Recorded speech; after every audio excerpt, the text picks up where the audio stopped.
Okay, I would say as more people are joining now, we can slowly already start today's webinar. So my name is Annika and I'm hosting this webinar today together with my colleague Stefan. And I'm really happy to have you all here and to see so many interested people in the room. And we will today focus or start our webinar series on From Assessment to Action, tackling plastic leakage for a strong plastic treaty, global plastic treaty. And yeah, as always, let's start with some housekeeping rules. So this session, as you've already seen, is being recorded, and your participation already means that your grant permission on being recorded. And the recording will be made available after the session in the Prevent Hub, but also on our website. And during the presentations, we would like to ask you to mute yourselves, and you can always use the chat, of course, as I said, to introduce yourselves, but also to post all of your questions and come to your mind during the presentations. Yeah, as it's a public webinar today, I would just briefly like to present the Prevent Waste Alliance to you. So we are an international think and do tank for circular economy practitioners with more than 650 member organizations from the private sector, academia, so civil society, and public institutions. And we are a platform for knowledge exchange and international cooperation and have been launched in 2019 by the German Federal Ministry for Economic Cooperation and Development. And yeah, so we are today, as I said, starting our webinar series on From Assessment to Action, tackling plastic leakage for a global plastics treaty, by focusing in this first session on the municipal level. And we will hear some presentations, especially focusing on the two tools from UN Habitat, from the Waste Cities tool, and the tool, the waste flow diagram. And then with the next sessions, we will move to different scales. So in the second session, we will then focus on the national level before we then continue with the global level and have a little panel discussion on the role of different approaches in assessing plastic leakages for tackling plastic pollution in the last session. Yeah, but without further ado, I would already like to present to you the agenda of today's session. So now in a few minutes, we will start with an overview on the relevance of monitoring and plastic leakage assessment for tackling plastic pollution and an overview of methodologies by Josh Cottam from Imperial College London. Then we will continue with two presentations on the Waste Cities tool and the waste flow diagram by Shiu Gino from UN Habitat and my colleague Stefan Blume from GIZ. And then we will dive deeper into one case study from Colombia by Paula Sofia Abando Madeira from INVIMA. And afterwards, we will have time to answer your questions and to dive deeper into the discussion on the main learnings of applying different tools and also on the potentials of harmonization of different tools in the field of plastic leakage assessment. Okay, and yeah, without further ado, I would now like to introduce our first speaker. Josh Cottam is a postdoctoral research associate at Imperial College London.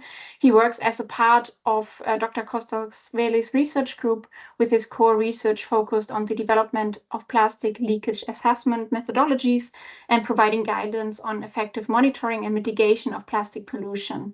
He was previously at the University of Leeds, where he contributed to the development of several leading methodologies, including the waste flow diagram, the ISWA plastic pollution calculator, the SPOT model, and the PLAST toolkit. And today it's great to have you here, Josh, today, and I'm looking forward to your input on the relevance of monitoring and plastic leakage assessments for tackling plastic pollution. Thank you very much. Thank you, Annika, for that introduction, and thank you very much also for the invitation to come and present today. So hopefully you can all see my screen now. So yeah, as you said, I'll be giving quite a high-level overview really of methodologies for plastic leakage assessment. So specifically what I'm going to try and cover in the next 10 minutes or so is what we actually mean by plastic leakage. I'll give you an overview of the different plastic leakage methodologies that are available. Quickly talk about how we can decide about which methodologies to apply in different contexts, and also give my opinions on the future priorities for plastic leakage assessments. So what is actually plastic leakage? And I think it's safe to say that there isn't really an established and widely used definition out there at the minute. It tends to vary a lot between the different methodologies. So I've listed some examples here of how the definition is being used differently. Some people treat plastic leakage as the amount of plastic entering water, whereas others treat plastic as the total amount entering into the environment across all kind of compartments. Some methodologies kind of assume equivalence between mismanaged plastic waste and plastic leakage. Here, mismanaged plastic waste being kind of waste which is also included, retained within the kind of formal waste management system, but would be mismanaged or not have a high level of control, for instance, at open, uncontrolled dump sites. Whereas other methodologies would see that as a source of plastic leakage, and they would try to quantify the amount that escapes from that, say, open uncontrolled dump site, and look at other sources as well, such as from, say, the transportation sector. Some methodologies include open burning as leakage, where others don't, and some look at leakage and say that it only comes from kind of the solid waste management system, whereas other methodologies include waste which never enters kind of the formal solid waste management system as well, for instance, uncollected waste and litter. Just to add to the confusion as well, it's not the only term that is used. You'll see at the top I've got in brackets emissions and releases. Sometimes these terms are used interchangeably with plastic leakage, but other times they're used to mean different things. So I think it really is important that whatever kind of methodology you're using, that you really try to understand kind of what is the definition that they're adopting for plastic leakage, and the terms as well. In terms of the definition that I would recommend, so last year we released a methodology called the SPOT model, and that will be covered in a later session. But the definition that we had in that was that plastic material, or what we call emissions, is plastic material that has moved from the managed or mismanaged system, so where it's kind of subject to some kind of control, even if that is very basic control, like in uncontrolled dump sites, to become unmanaged in the environment where it has no form of control and it's kind of freely available to move around. So really, we treat kind of a leakage of plastic as going from this place where it's intended to be, where it's under some kind of control, to somewhere where it's not intended to be, loose in the environment with no kind of control. So what types of plastic pollution assessment methodologies are actually available? Well, plastic leakage assessment methodologies are actually only one type of assessment methodology out there. We have assessment methodologies that focus on more upstream aspects, such as plastic production and trade. And we also have a lot of methodologies that focus more downstream, kind of post-leakage, looking at how plastic might move in the environment or how plastic accumulates in the environment. By our reckoning, there's at least over 50 different plastic pollution assessment methodologies currently available. And what we mean by these assessment methodologies is something that is repeatable, systematic, and was really developed to try to be implemented across multiple case studies rather than, say, one-off case studies in terms of kind of academic publications. And each of these assessment methodologies, they tend to have varying purposes, scales, and scopes. And I've tried to kind of characterize some of those aspects here. So in terms of the purpose of them, we can see that some of them are used for baselining or action planning, monitoring of the plastic in the environment, or benchmarking against other locations. And quite often, a lot of the methodologies try to do multiple of these things at the same time.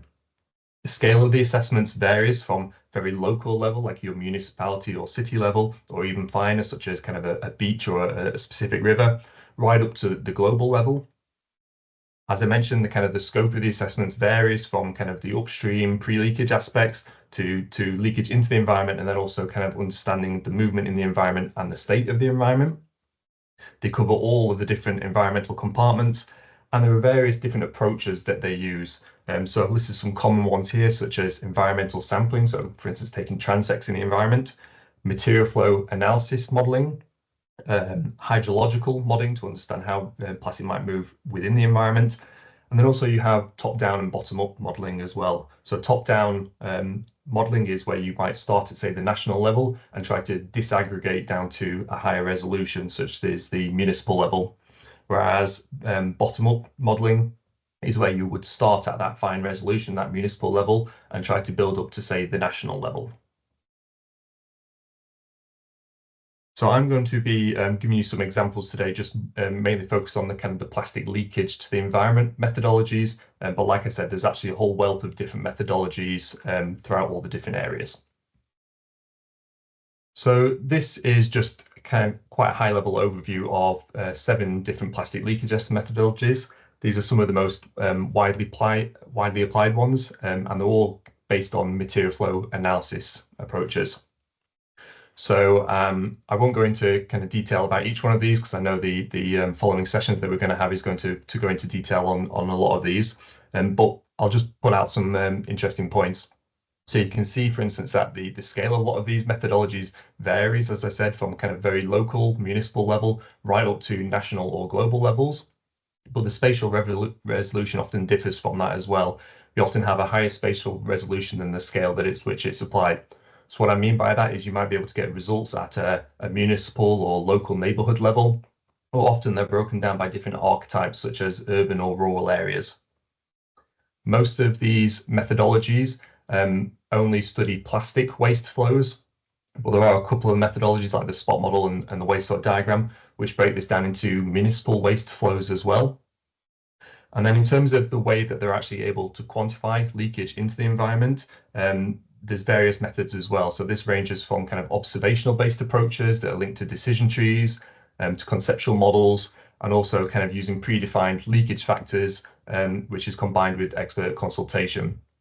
What I would say about all of these, though, is that for plastic leakage kind of factors, none of these have really been empirically measured today. So that's probably one of the downsides of these types of methodologies so far, is that it always ends up going back to kind of assumptions.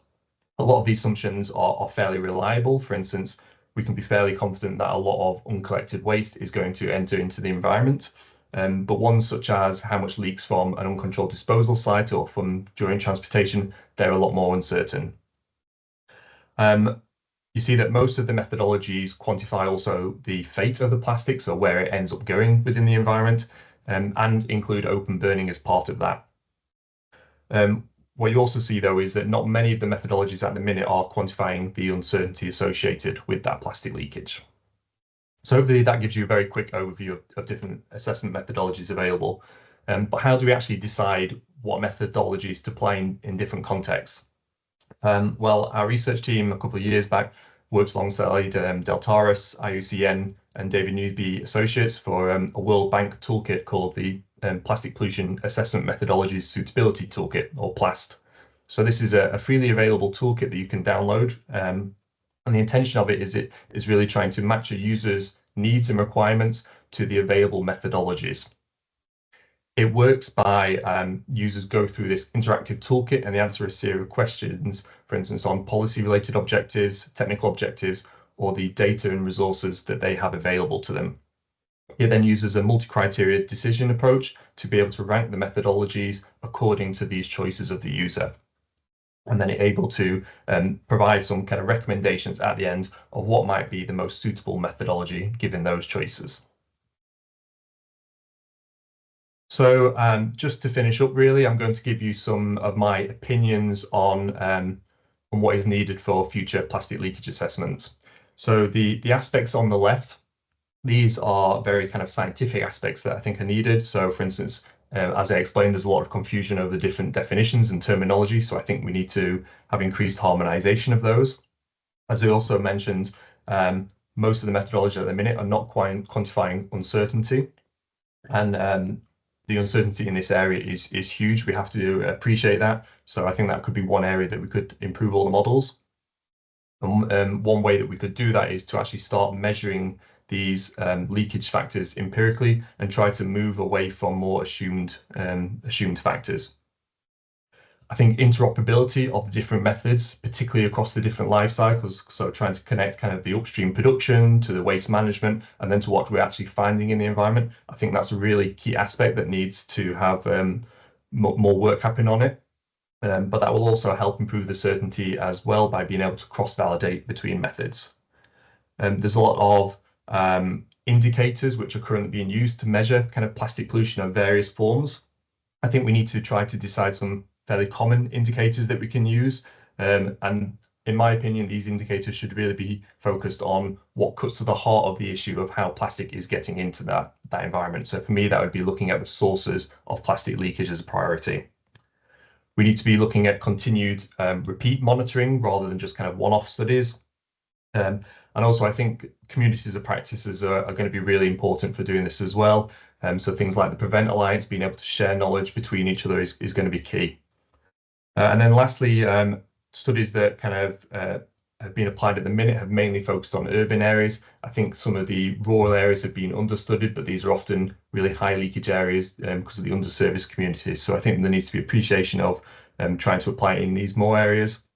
And actually, one of the points that I don't have written down here is I think that it's really important to also back up some of these methodologies with some primary data collection rather than secondary data collection. So being able to do this monitoring requires collecting data continuously and collecting data that is on the ground rather than relying on kind of maybe old or outdated data. And I think that leads nicely actually into our next talk on the Wastewise Cities tool. So yeah, thank you very much for listening. I think we might have questions at the end, but my email is also there, so feel free to reach out via email as well. Thank you. Thank you very much, Josh, for this great overview and also for sticking to the strict timeline.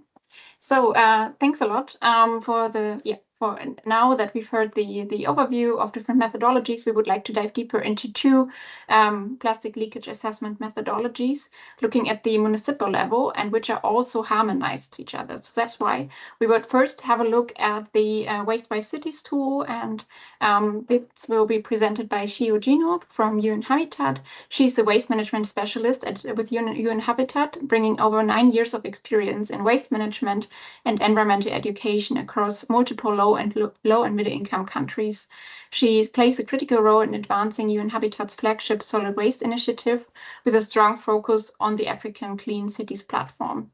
Her responsibilities include leading data monitoring and conducting in-depth analysis in policy, operational and financial gaps linked to SDG indicator 11.6.1. So, Shio, I would like to ask you to share your screen. Thanks a lot. Hi, thank you very much, Annika. Let me share my screen.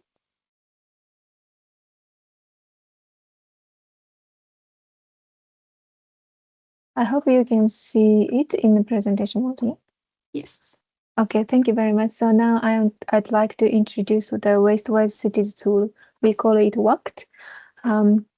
Here is the summary table of the waste-related SDG indicators. As the custodian agency of SDG 11, UN Habitat, we are looking at the target 11.6 and the indicator 11.6.1, which specifies proportion of municipal solid waste collected and managed in controlled facilities with regards to the total waste generated by the city. Also, we have other waste-related SDG indicators, for example, 12.3 food waste, 12.4 recycling rate, and then 14.1. This is related to the session theme of today's webinar, which is plastic leakage and marine litter. Wastewise Cities tool. So as UN Habitat, we launched this tool in 2021. Quickly introduce the WACT tool, which is the monitoring methodology of SDG 11.6.1. If you apply this tool, you can assess how much of the municipal solid waste generated in your city and how much of them are collected and treated in controlled facilities. Also, the tool can support the city in identification of the waste recovery chain and who is there and then what kind of materials they are handling.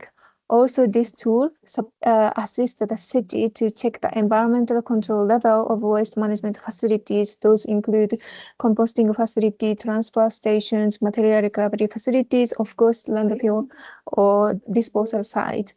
And then those collected data or further support the city in establishment of better waste and resource management strategies, also provide data for large waste management infrastructure investment cases. and then also identify the project seeds to get more impact on the ground. And here is how WACT works and what WACT measures. So I already mentioned the WACT tool is to monitor the SDG indicator 11.6.1. So here is the basic waste management system structure. Here we have the total waste, municipal solid waste generated by the city, and then some of them are remaining as uncollected waste, and some of them other part is collected. Those collected waste are brought to the recovery facilities or brought to the disposal facilities.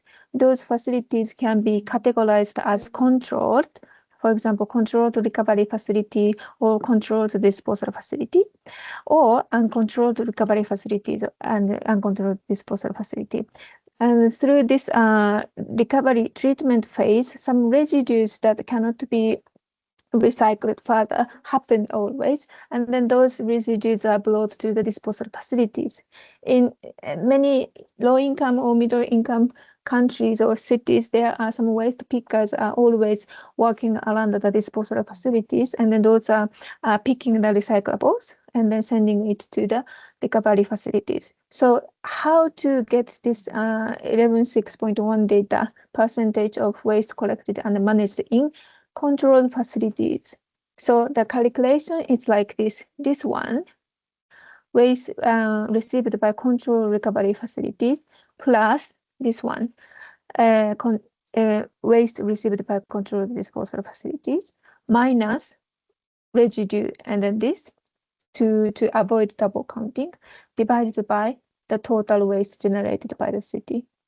So once you applied the Waste-Wise Cities tool, you can collect all of the data, and then the calculation can be also done. And then here is the sample WACT flow chart from Mombasa 2019. Mombasa is one of the coastal city, I would say secondary city of Kenya.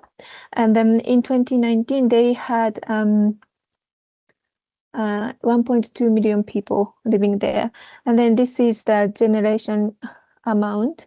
And then collection, after the collection, waste are received in the recovery facility or disposal facility. However, although the recovery facilities control level is almost 100%, it can be categorized as controlled facilities.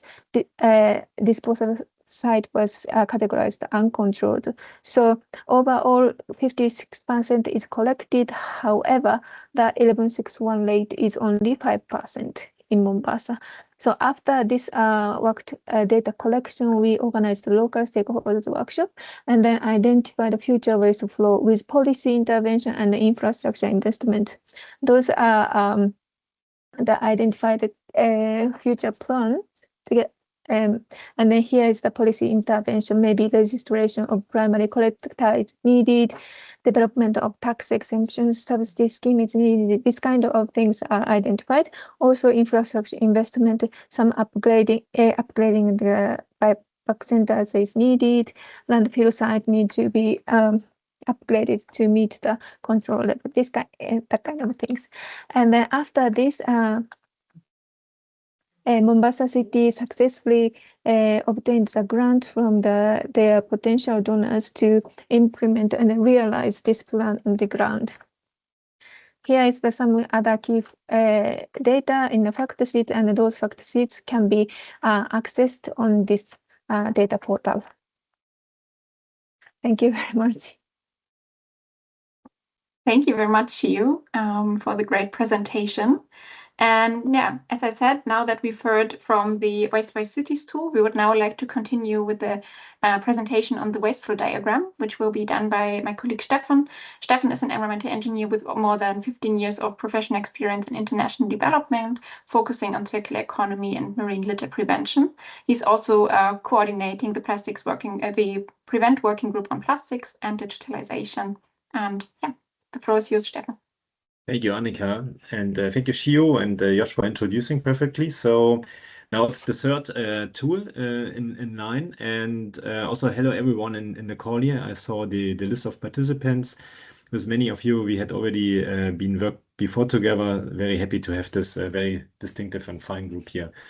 And I share 10 minutes about experiences on the waste flow diagram and also a bit of methodological updates to onboard everyone to be on the same page.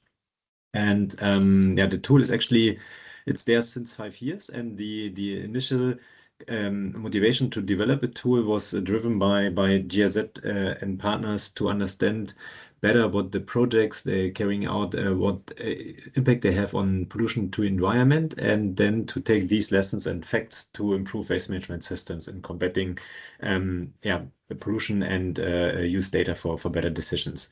And this is a consortium which implemented the tool, developed the tool. It's financed by German Development Corporation. GIZ is one of the main implementers of the tool and the host. But we have a very fine group of consultancies and researchers with us. So we have David New Associates, we have Westerweers Consultancy, and 2 universities, ERWAG, and then let's say the historic kind of guardian academically was University of Leeds, whereby Imperial College is becoming a closer partner in the future. That's maybe just in a nutshell. So yeah, the aim is to reduce the amounts of plastics leaking into environment and use data to have better decisions towards that aim. The VESO diagram actually does enable an assessment of the municipal solid waste management system. And it maps and visualizes the material flows and in particular the plastic flow into the environment. It then quantifies the sources and the fates of plastic leakage into the environment and enables alternative scenarios by basically mocking different implementation measures which then reduce plastic leakage and see the results on the identified indicators. And it also allows benchmarking between cities, which becomes a very powerful tool, especially if many case studies are available and learn from these lessons. So how does it work? Actually, it combines a material flow analysis with a systematic observation-based assessment. So it uses primary data, which is very much reliant on the Waste by Cities tool, which Shio just presented. So it takes the basic data on waste management at different waste stations, looking at uncollected waste, at the collection system, at the sorting stage, at the transportation stage, and at the disposal stage. It goes into interviews and discussions with stakeholders of these and acquires primary data. And it has in the second step then an observation on the fates being found in the environment and plastics and the sources of pollution along these fates. And it combines these and brings those into a visual presentation of results and yeah, tables of results as well. Here an example how that could look like for the transportation stage. So we have the waste management stage, transportation, and then looking at influencers of the transportation modus. So how's the load of the trucks? Are they overloaded? And if they are very highly overloaded, then we find a situation in the field which might look like this truck here. And obviously there's a very high leakage factor attached to that yeah, leakage potential. Then we look at how is the waste contained? Is it bagged or is it loosely packed on the truck or transportation vehicles? Again, there's a leakage potential with a factor applied into the whole equation. And we have coverage, for instance, then as well, looking how the waste is actually covered on the trucks, or is it open? If it's a compacted truck like this one here, obviously the leakage potential is very low. And so that's done through the whole waste management system in a very structured way. And there are different sets of indicators then attached to the leakage potentials. And as said, there's also the observation then along the fates in the environment, which is open burning, sewage system, direct littering into the environment. Yeah, and then also a bit kind of tracing evidence of plastics in the environment and giving basically a rating towards the different fates. And then all that data is being brought into a structure, and we then have here the waste flow diagram, a flow diagram having again the 5 steps of waste management: generation, collection, transport, material recovery, and disposal. And from these data points or waste management stations, there's waste leaking, or less waste accumulating as unmanaged plastics. And from these unmanaged plastic amounts, plastic leaks then into the different fates, which are presented at the lowest level here. There's another way of aggregating the data and visualizing the data. So we use a Sankey diagram here, a very typical one, starting in with generation, then how much is collected by service providers, and here we have formal and informal, actually, also a unique kind of feature of the waste flow diagram.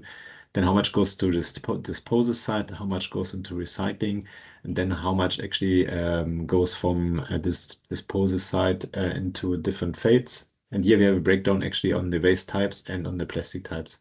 So it's a very special case here. And how does the waste flow diagram help to make decisions? So it provides obviously information on the general waste management system, but also on leakage hotspots within the waste management system, and it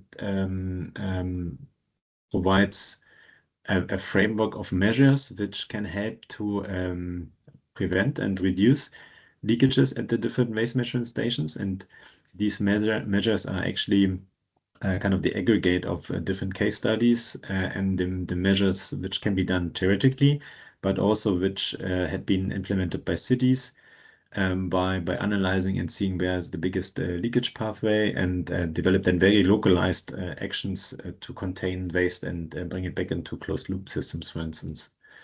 The waste flow diagram, as mentioned, has the option to create scenarios to basically visualize different intervention types. Maybe also in a cascading way. So you could start with a very simple way of extending waste collection services. In a second step, you can simulate that you start sorting waste and have tighter managed waste management systems for recyclables, basically. You can come up with behavior change patterns to improve adherence to waste management protocols and so on. And can build your own basically intervention scenario and simulate that with the waste flow diagram and see what the result would be. Yep, and what we've learned from case studies is that the waste flow diagram is a method to assess plastic leakage, but it is also a great tool actually to bring partners together and have a common sense and a common purpose to develop ownership and develop a solution. So it's often it brings stakeholders together which can combine on the common aim to reduce plastic reduction and use data and inform decisions to develop a plan. And that's actually a very powerful tool from our experience. So it starts with a tool and a common purpose, but then it leads towards a very localized action plan. And I'm always very impressed on the different solutions cities come up with, and also the variety and let's say ingenuity on the solutions really differs and shows how local action actually and local ownership is important. Then it's a planning tool, obviously, and you can scale the tool itself also to a national level. So it's designed for municipal level, but there's more data being available. We have these standardized kind of categorized data sets, and can use these for different archetypes of cities and living conditions, use different populations, and then create a very draft national scenario. I think time is a little on my neck, and I'd just like to give you a little a glimpse of the online portal, because that brings all together. So this is the portal, and there's also a website. Usually you land on the website, and then you can navigate from the starting point to the portal itself. You see the case studies currently available on the portal. I think it's 105 at the moment. And you can then pick one of these and zoom in and then see basically an auto-generated report here on this case study. You see which version of the waste flow diagram was used. And you see then the visualization of where the case study is located, some key data here, also a bit of context and description, how many people live there, what was the motivation to initiate this case study, then a breakdown on a composition of wastes, as well as then on the result kind of metrics like unmanaged, managed, how much is retained on land, how much goes into drains, how much goes into water, and so on. And then a contribution from the different waste measurement stages towards plastic leakage. And then it has that kind of a fingerprint, looking at the waste measurement stations again, and then seeing the leakage influencers and the rating of these. So it's a very individual kind of fingerprint on these case studies. It has the Sankey diagram, and it has a bit of lessons and impact and changes and kind of results basically summarized here.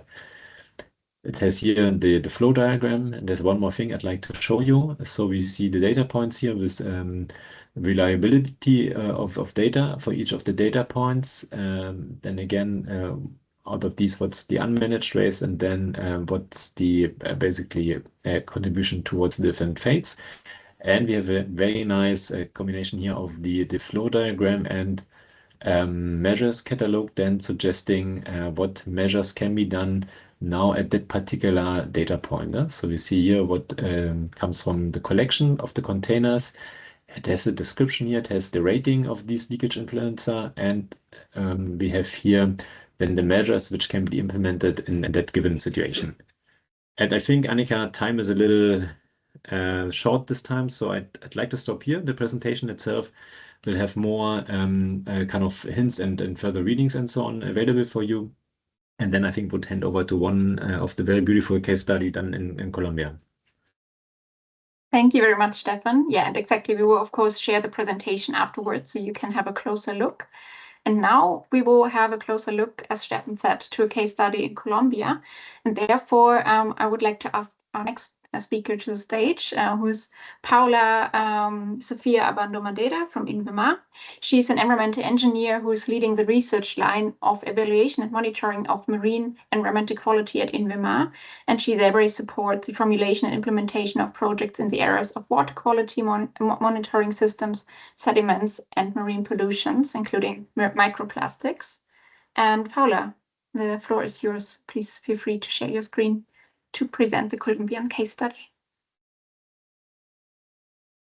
Thank you, Annika. Thank you for this opportunity, and I share my screen.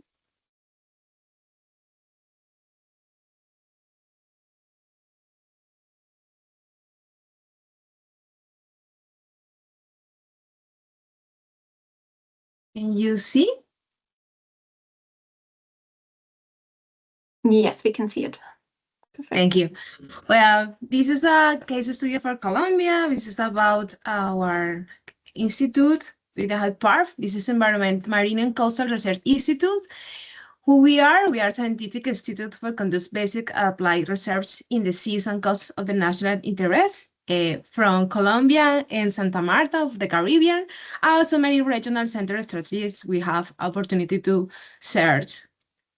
In this program, we have a national monitoring, environmental quality monitoring. We have the opportunity to say what is the marine pollution, what is the problematic with microplastics and mesoplastics. So in different topics for the country, we have 12 sessions for all the country. When apply waste flow diagram, with this in this slide, this opportunity we have at the Go Circular project with the German Cooperation Agencies. We have opportunity to work, and WFID will help to answer the following the questions. This question with about where is the plastic waste flows within municipalities' management systems, where are the most significant points to leakage of plastic waste, and where is the destination of plastic waste of the liquids of the environmental. We have two cases studios. One is the Caribbean in the Puerto Colombia, is on top of the steel map, and and Tumaco in the Pacific. Well, I don't say the same, the stuff we have in the methodology, but diagnostics of the pollution marine and marine food, we have the connect with this methodology, and another topics of the monitoring we do have to the microplastics. So this is our photos, do the case study, do the same problematic with the areas, but this is 4 topics what Stefan said. What is the food? What is the liquids? The liquids on land, the liquids on the bodied water, and this all the picture of the real situation and these places. And with this, we can see what is the food we have only not focus on the plastic, but another inorganic and inorganic products. So when we have the results in the Sankey diagram, we have, in this case, only one sample, the Tumaco and Tumaco in the Pacific, only, whereas, well, the more problematic is here because we have 21% of the plastic products we don't have done unmanaged. So this has the huge problematic because it's the island is an island in the Caribbean, so it's at the no true types to the plastics. Well, and this we have the comparison with the 2 cases to the Puerto Colombia, only 5%, but at the same in the and the Tumaco is 21%. Entonces, what only this 5% is unmanaged in Puerto Colombia. As you can see, the problematic is more bigger in Tumaco. The main is caused because 4 topics. Dumping weights of critical points, exposure weights to the environmental factor on animals is so typical to the streets in Colombia. Lack and recycling separation at home is I needed more this activity with another places. Lack to any other containers we do have capacity. And the same, an opportunity to characterize what are the types of the marine litter and polymers found in Tumaco, for example. Again, is the photo, is the case studio. This photo is only one place to monitor it, but we have 3 places to monitoring what is problematic, and we have opportunity to connect what is the results of the wasteful diagram and the weights, and the result with the monitoring with the other applied methodology. So in this case, polyethylene is the most polymer you can see, and all the beaches we do have the monitoring, and the liquids we do have in land. You can see how the picture of the line is the repeat, so it's a fluid. And this is the platform website do the weights for diagram, Stefan say you, and in this platform you can see more details of the words case studies. Again, Puerto Colombia in the Caribbean, in Colombia, and the Tumaco in the Pacific, which is the most bigger situation we could have. And thank you so much. I give quickly for this short presentation. And again, it's an honor to be part to this whole webinar and acknowledge with all the community association of the stakeholders with those places in Colombia with opportunity to more details. And that's it. I think I used my 5 minutes so quickly, but it's the opportunity to share us what our experiences, our opportunity to share it. And final. Thank you very much, Paula, for the great presentation and for taking the challenge to present the results in 5 minutes. So really well done. Yeah, thank you very much. Are there any now? I think we have around 15 minutes for questions and answers and discussion with all of the speakers. So yeah, maybe I would ask all of the speakers to turn on their cameras again. Are there any direct questions from the audience? Please also feel free to raise your hands.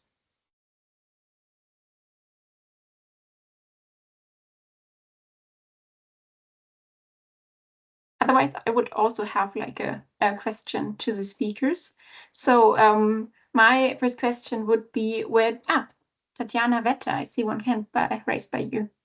Please feel free. to unmute yourself. Okay, I hope you can see me. You can hear me? Yes, we can hear you. Perfect. Thank you so much. It's a great webinar, super good insights. I'm from BASF, a chemical company. And question to Paula. Paula, at the very last slide, you showed this breakdown of what you found on the beaches and so on. Did you, and you referred to medical to polymers. Question, just of curiosity, did you also identify specific products? What are the most polluting products, applications? No, Or we was don't it have on material all level? almost to the microplastics are the same and to analysis in ITR, FTR. So it's only to begin. I think with the link with the product, but with tied to polymer is no ending at that moment. So the case study is for sure to connect with waste development, but the characteristics by polymers with type. That is we have the samples with the laboratory. Okay, I understand your approach. Okay, thank you.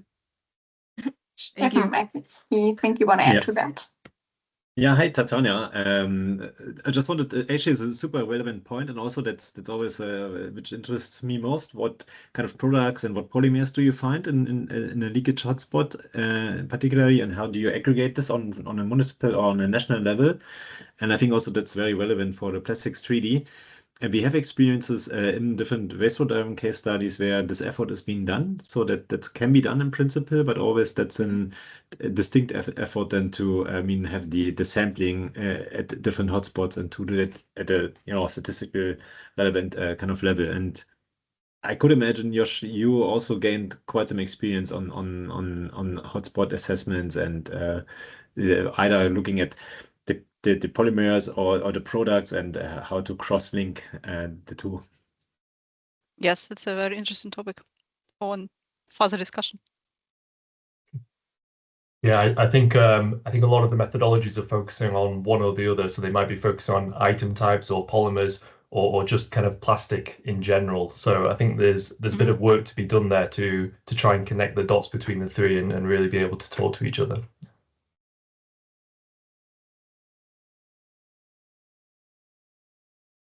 Thank you.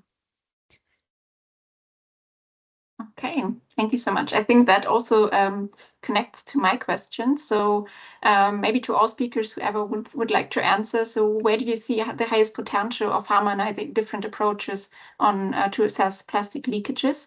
And what are also maybe challenges of harmonization? Yeah, maybe I can start on that if that's okay. Yeah, I mean, there's a lot of challenges. I kind of listed a few very quickly in my presentation, but there's some fundamental things that I think we need to work on at the start, such as the definitions that we have to kind of get harmonized to be able to stand any chance. But in terms of kind of one of the priorities, I would say that we need to try to connect the methods across the full life cycle a bit more. So at the minute, I think everyone is staying a bit more in their silos. So, we have leakage assessments, which are mainly focused on the waste management side. We have the environmental assessments, which are not kind of going into the waste management or upstream. And then we have, the really upstream ones looking at the plastic production and the trade that aren't maybe going down to kind of the leakage or the environment. So I think one of the priority areas would be trying to connect all those. It's easier said than done because they often work on different bases, as we just heard, working on whether it's polymer bases, perhaps at kind of the production level, or in the environment, it might work on kind of an item level, or like you said, if you're working with microplastics, it might be kind of polymer again. And at the leakage side, we're kind of talking plastics in general a lot of the time. So I think there's a lot of work to be done there, but I think that will really help cross-validate across the approaches and be really useful.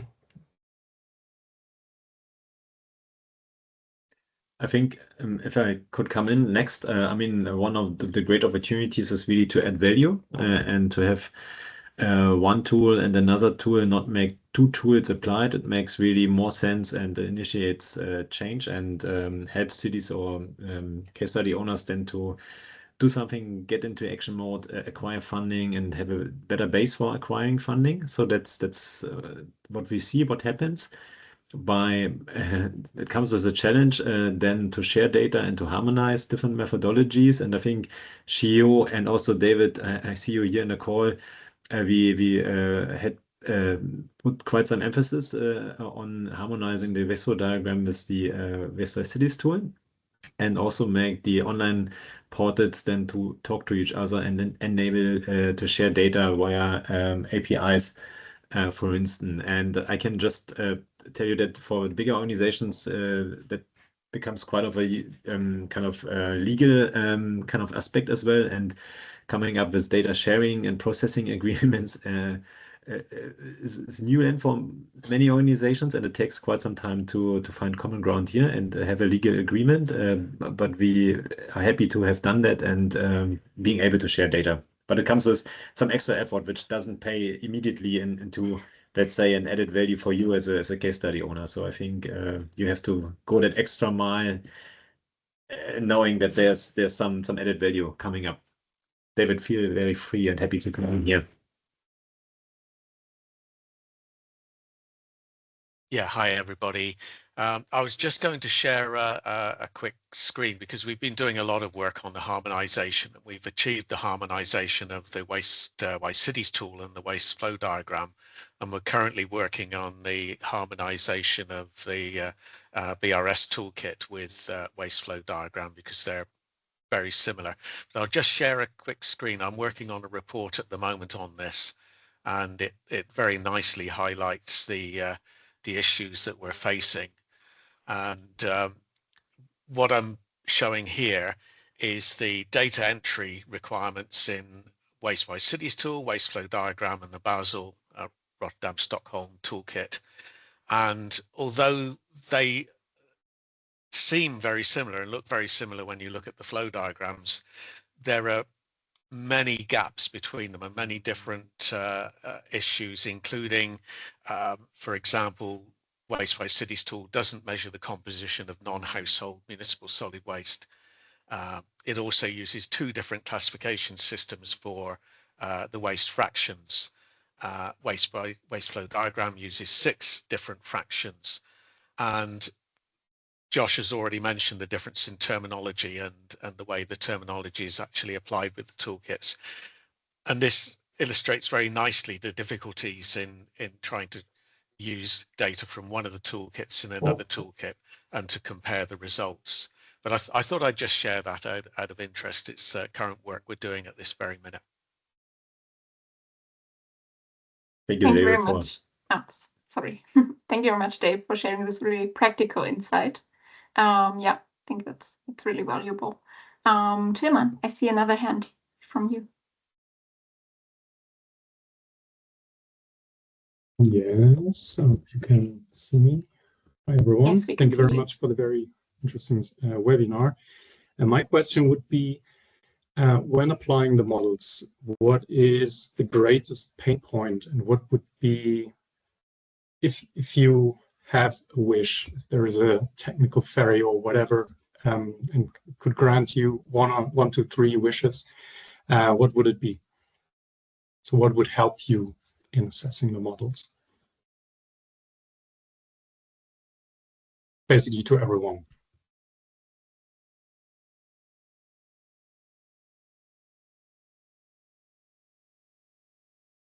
Dave, please feel free to come in.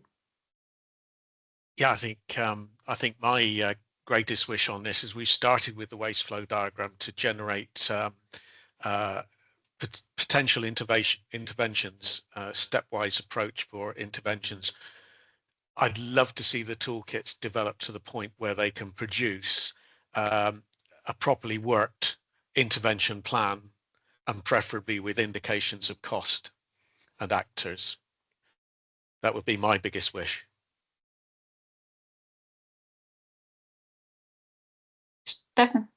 Yeah, I'm probably not so much into ferries, but Timon, I know what you do, and I would really wish a drone technology being able to support the whole assessments and to bring added value and added information, maybe from observational point, and easing the kind of assessments, but also detailing basically the information then available, as Waste Diagram defines plastic leakage as one material stream. There's a bit of extra effort. You can do a comparison of what items, polymers you have, but I would really wish for then a translation mechanism which helps you then to further break down what are the additives and so on in the materials and what is the recycling potential and how to make that happen.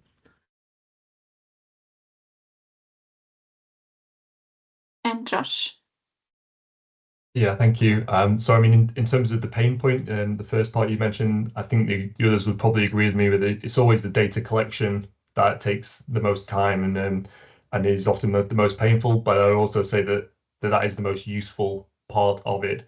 We've seen a lot of methodologies which do rely on secondary data, and waste management data in particular is quite notorious for being awful. So I think it's really important to try to get on the ground and get reliable measurements of that data, for instance, using the Waste-Wise Cities tool.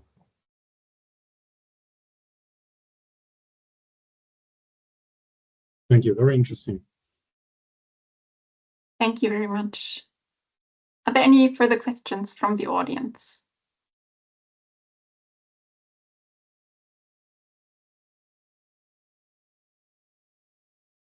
Or any further remarks from the speakers? I think we have 4 minutes left. I mean, I would have maybe another wish, which could be a combined wish. I guess so. I mean, I can speak from, let's say, for GIZ as a kind of host of the tool. I would say GIZ hosts the Waste diagram for now. I mean, with a partner set, but for quite a while. But obviously, let's say this is bound to project funding, and then it might have kind of an end of the hosting capacities in that sense. And I think really of enabling the data and the added value created with data towards let's say a business model or a bit of income generation to host tools, and then maybe provide a platform for other tools to be hosted on the same or the similar platform to give it sustainability behind the project kind of context. That's would be my second wish. I would have one. Thank you very much, Stefan. And Tatjana, I saw that you unmuted yourself. Did you also have a wish or another question? I'm sitting in an open space office, so I just was worried about. Okay, my wish would be really to continue this discussion. Very valuable. I think we have not so much knowledge about this complex system and existing tools. Yeah. So, for example, speaking for my company, we work a lot with GPAP, yeah, with FGPAP, and have a little bit of understanding of what they are doing. Yeah, at this national level, but that all pieces need to fit together, right? And it would be good to continue the discussion and to happy to support you also with inviting one or another stakeholder organization, yeah, to just to exchange and to see what we can do together here in this direction. That's great to hear. Thank you very much, Tatjana.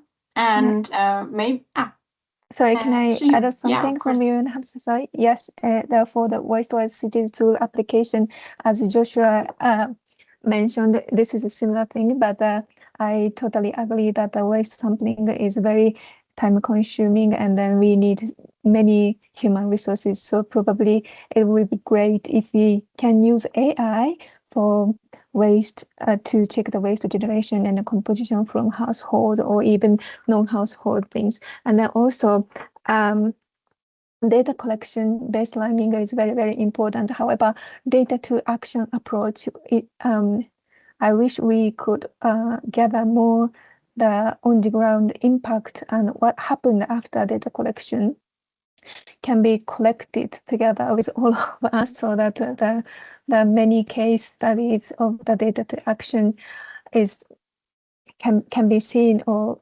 visible in the waste management or plastic leakage, plastic pollution sector. Yeah, thank you. Thank you very much, you. Yeah, that's a great point. And yeah, I think we are already approaching the end of this webinar. Thank you very much to all of the speakers for the great presentations and for being so openly discussing all the questions from the audience. I think we've got a great overview of methodologies, took a closer look at 2 tools on the municipality level, and learned a lot about the importance of harmonization among tools, but also especially along the whole life cycle, and the importance as well of reliable primary data. And as Tatjana also said, it's good to continue the discussion. With that, we would also like to invite you to the next webinar sessions on plastic leakage assessment, where we move to the next